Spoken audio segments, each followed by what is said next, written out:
That's what I love about this sport. Stick around and there's more free stuff down the road. It's kind of, I don't know what it is with runners. The demographic shows they make a ton of money, but they love all free stuff.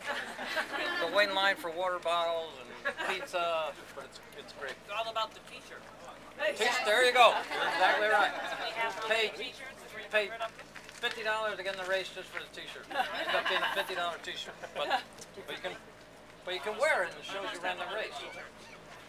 I literally started running 31 years, a little over 31 years ago, and I just went out to run a mile just for fitness, to get in shape. And I had no clue that it would change my life forever. I would end up working at Runner's World magazine. I've worked at Runner's World the past 22 years. I literally had the coolest job in the world, the chief running officer at Runner's World magazine, which, you know, if you ever get a job title that no one knows what you're supposed to do, that is a cool job title. Because there is no set job description of a chief running officer. So I just do like stuff like tonight, get to go around the country and meet great people and eat pizza in parking lots and stuff like that. It's a lot of fun. After working at Runner's World, as I said, I've been there 22 years. One of the things I did was they always made me do crazy races that everyone else was afraid to do. And you'll read in that book, the one race I did was called the Badwater 146-mile race in Death Valley in the month of July, 120-degree temperatures through most of the race. Starting line, the lowest point in the Western Hemisphere, 282 feet below sea level. Finish line on top of Mount Whitney, 14,496 feet, which is the highest mountain in the contiguous 48 states.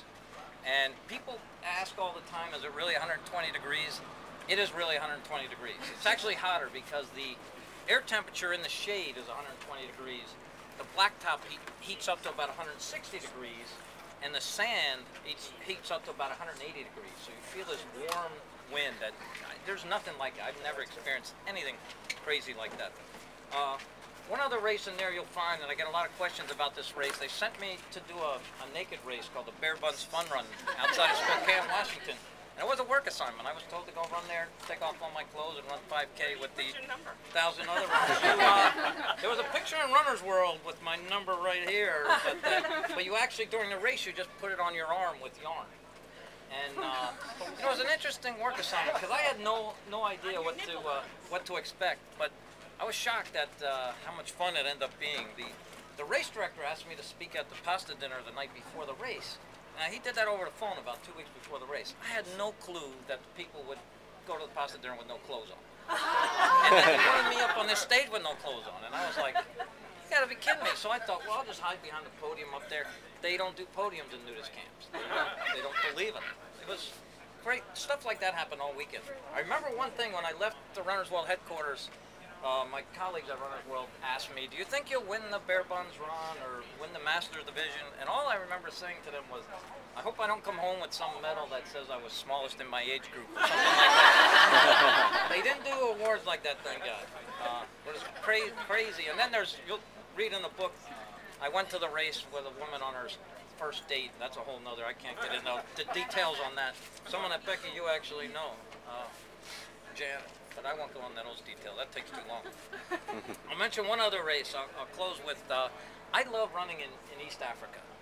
One, I love the culture of the people and they're the fastest people in the world. It just fascinates me. And I was fortunate enough to do a lot of trips to East Africa. And I've run a race over there called the Mount Kilimanjaro Marathon.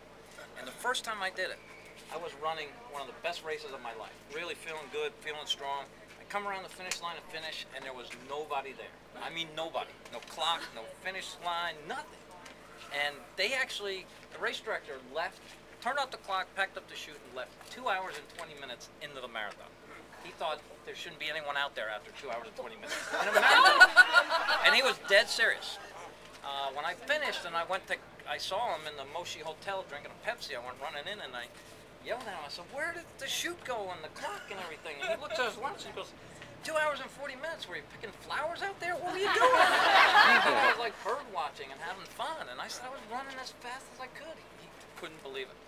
And during that race, I always tell people, if you run a marathon in the U.S., people lie to you. The thing you'll hear at 25 miles into a marathon is you look good, and people clap for you. They tell you look good.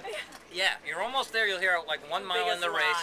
And then you'll hear you look good, and you don't look good at 25 miles in a marathon. And you shouldn't look good at 25 miles. But when I did that race, the first time I did that race in East Africa, the East Africans were very honest to me.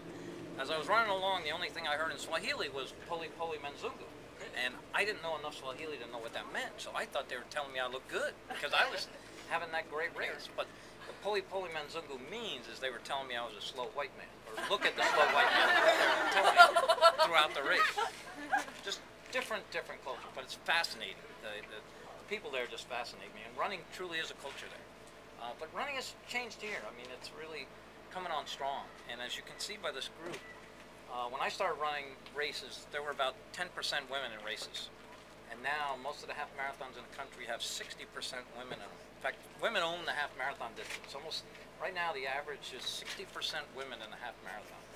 It's incredible. So, you ladies have taken over the sport. We're happy about it. It's been a fun journey. It's been a lot of fun to witness it, to be part of it, to start over 30 years ago and witness this change. So. Keep at it. My tagline is never limit where running could take you, because it's literally taking me all over the world. It's my job. It's fun. I get to meet the greatest people. So I hope the same for you. Thank you.